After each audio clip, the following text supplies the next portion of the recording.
د افغان سولې لپاره یو بل مهم ګام. طالبانو د افغان حکومت لخوا د بندیانو د خلاصون هرکلی وکړ. طالبانو حکومت ته نور تازه څه وویل؟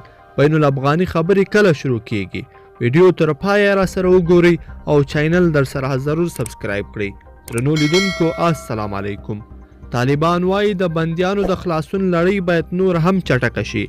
افغان طالبانو په تیرو 3 ورځو کې د افغان حکومت له زندانونو د خپلو سلګونو بندیانو د خلاصون هرکلی کړی دی، خو ټینګار کوي چې له کرونا وایرس د بندیانو د خوندي ساتلو لپاره باید دا لړۍ نور هم چټکه شي.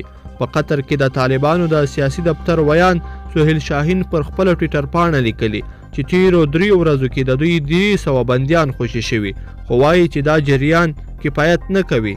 ښاغلي سهیل شاهین همدا راز ویلي چې طالبان به هم له خپلې خوا د بندیانو خلاصون ته دوام ورکوي او ټینګار کوي چې دا چاره به د بین الافغاني خبرو پیلېدو ته لار هواره کړي. له یوې اونۍ ځنډ وروسته افغان حکومت د طالب بندیانو د خوشي کولو لړۍ بیا پیل کړې ده. په دې لړ کې 98 تنه نور طالب بندیان یکشنبې ماښام د سرخي پله له زندانه خوشي شول. د دغو بندیانو په خوشي کېدو سره د ټولو خوشي شوو طالب بندیانو شمیر 248 تنو ته رسیږي. طالبانو هم تر دې دمه په کندهار، لغمان او کندوز ولایتونو کې په څو پړاوونو کې یو شمیر بندیان خوشي کړي دي. افغان حکومت د ځینو خوشي شویو بندیانو په اړه ویلي وو چې ولسي خلک دي، خو په کندوز کې د خوشي شویو بندیانو په اړه یې ومنله چې د افغان امنیتي ځواکونو سرتیري پکې وو.